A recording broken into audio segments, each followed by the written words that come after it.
Hello, everyone. It's Michael Jones. Time for the Bible read for June 15th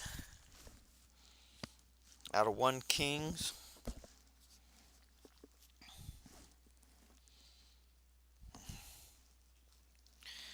At that time, Jeroboam's son, Abijah, became very sick. So Jeroboam told his wife, "Disguise yourself so that no one will recognize you as my wife. Then go to the prophet Elijah at Shiloh, the man who told me I would become king.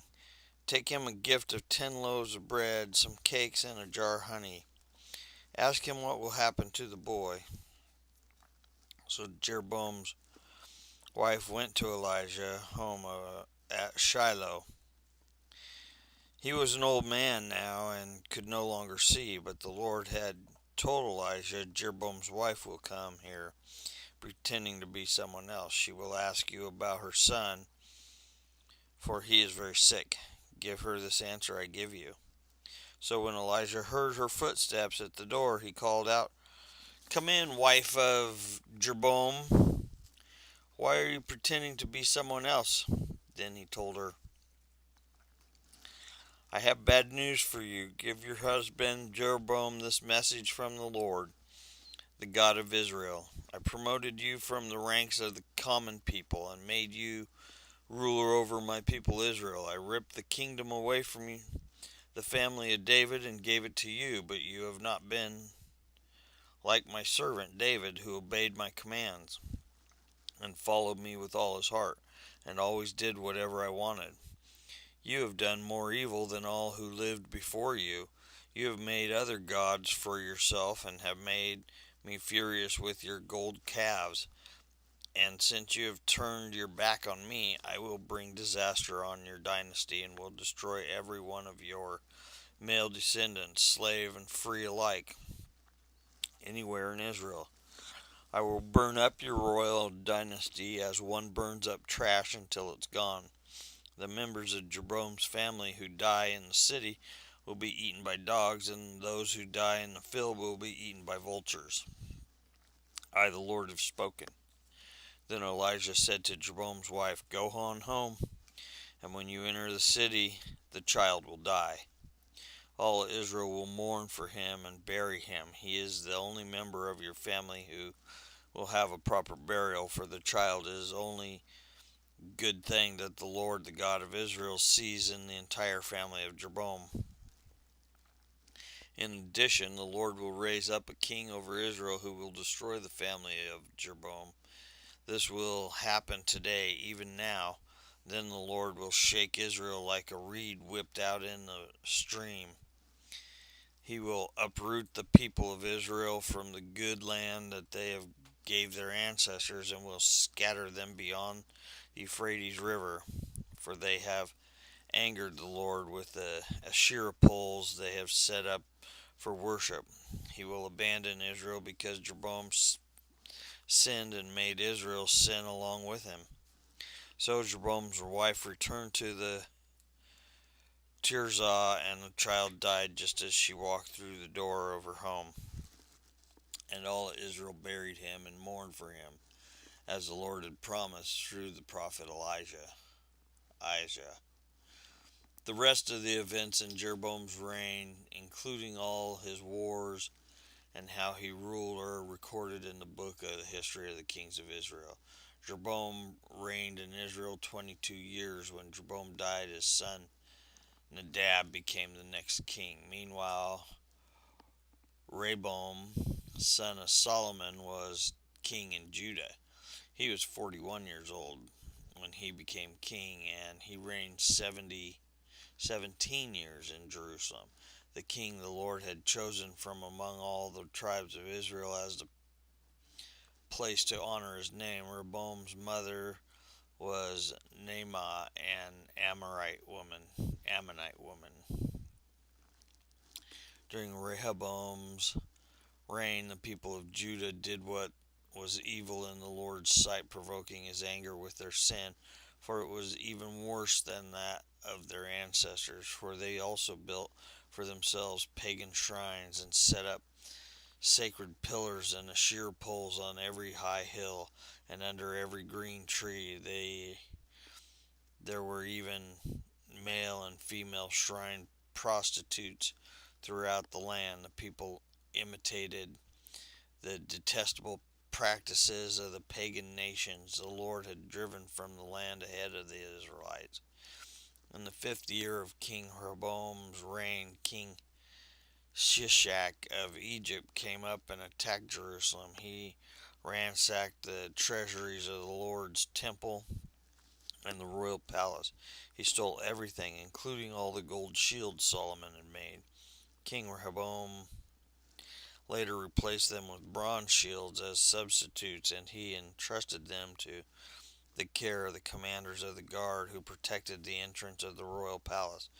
Whenever the king went to the temple of the Lord, the guard would also take the shields and then return them to the guard room. The rest of the events in Rehoboam's reign and everything he did are recorded in the book in the history of the kings of Judah. There was constant war between Rehoboam and Jeroboam.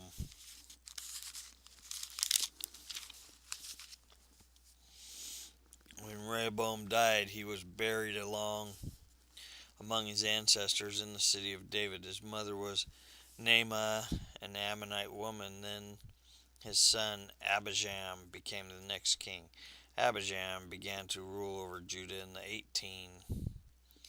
18th year of Jeroboam's reign in Israel. He reigned in Jerusalem 3 years. His mother was Maacah, the daughter of Absalom. He committed the same sins as his father before him, and he was not faithful to the Lord his God as his ancestor David had been. But for David's sake, the Lord his God allowed his descendants to continue ruling, shining like a lamp, and he gave Abijam a son to rule after him in Jerusalem. For David had done what was pleasing to the Lord's sight and had obeyed the Lord's commands throughout his life, except in the affair concerning Uriah the Hittite. There was war between Abijam and Jeroboam throughout Abijam's reign. The rest of the events of Abijam's reign are in the book History of the Kings of Judah. There was constant war between Abijam and Jeroboam. When Abijam died, he was buried in the city of David. Then his son Asa became the next king. Asa began to rule over Judah in the 20th year of Jeroboam's reign in Israel. He reigned in Jerusalem 41 years. His grandmother was Maacah, the daughter of Absalom. Asa did what was pleasing in the Lord's sight, as his ancestor David had done. He banished the male and female shrine prostitutes from the land. He got rid of all the idols that the ancestors had made. He even deposited his grandmother Maacah from her position as queen mother because she had made an obscene Asherah pole.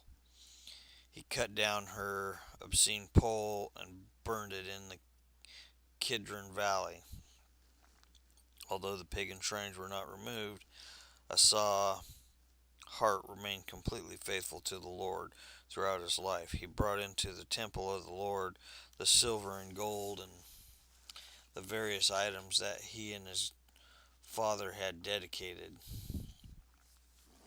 There was constant war between King Asa and Judah and the King Baasha of Israel. King Baasha of Israel invaded Judah and fortified Ramah in order to prevent anyone from entering or leaving King Asa's territory in Judah.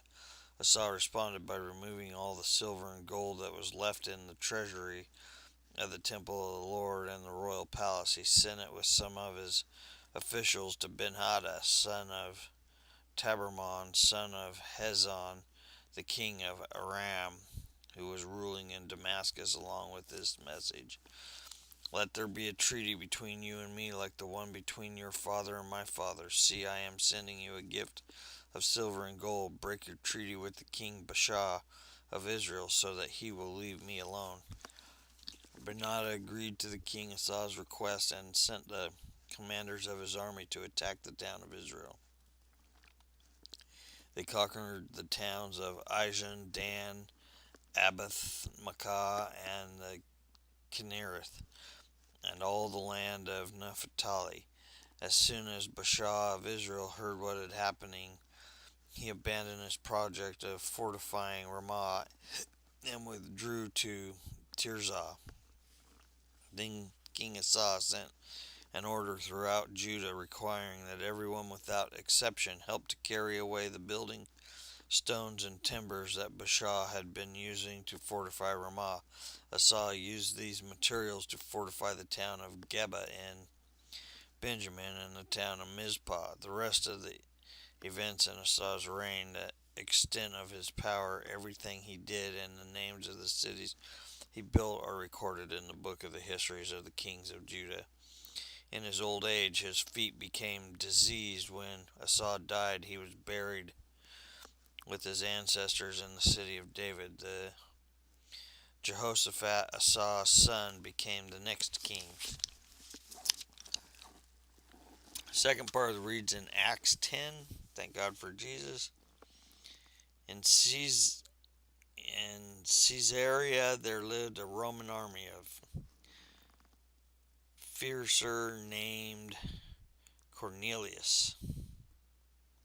officer named Cornelius, who was a captain of the Italian regiment. He was a devout, God-fearing man and was everyone in his household. He gave generously to the poor and prayed regularly to God. One afternoon about 3 o'clock he had a vision in which he saw an angel of God coming toward him. "Cornelius," the angel said. Cornelius started at him in terror. "What is it, sir?"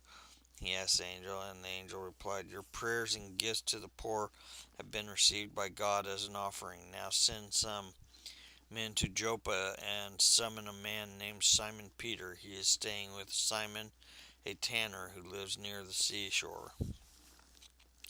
As soon as the angel was gone, Cornelius called 2 of his household servants and devout soldier, one of his personal attendants. He told them what had happened and sent them off to Joppa. The next day, as Cornelius' messengers were nearing the town, Peter went up on the flat roof to pray. It was about noon, and he was hungry, but while a meal was being prepared, he fell into a trance. He saw the sky open, and something like a large sheet was let down by its 4 corners. In the sheet were all sorts of animals, reptiles, birds. Then a voice said to him, "Get up, Peter, kill and eat them." "No, Lord," Peter declared, "I have never eaten anything that our Jewish laws have declared impure and unclean." But the voice spoke again, "Do not call something unclean if God has made it clean." The same vision was repeated 3 times. Then the sheet was suddenly pulled up to heaven.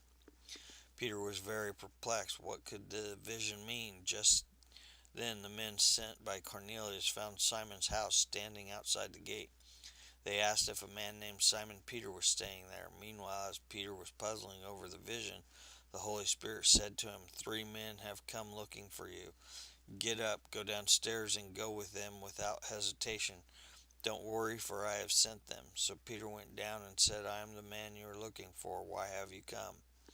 They said, "We were sent by Cornelius, a Roman officer. He is a devout, God-fearing man, well respected by all the Jews. A holy angel instructed him to summon you to his house so that he can hear your message." So Peter invited the men to stay for the night. The next day they went with them, accompanied by some of the brothers from Joppa. Reading in Psalms. How wonderful and pleasant it is, then, brothers, live together in harmony, for harmony is precious as the anointing oil that was poured over Aaron's head, that ran down his beard and onto the border of his robe. Harmony is as refreshing as the dew from Mount Hermon that falls on the mountains of Zion. And there the Lord has pronounced his blessing, even life everlasting. Proverbs, eloquent words are not fitting for a fool, even less are lies fitting for a ruler. A bride is like a lucky charm. Whoever gives one will prosper. Oh, nice.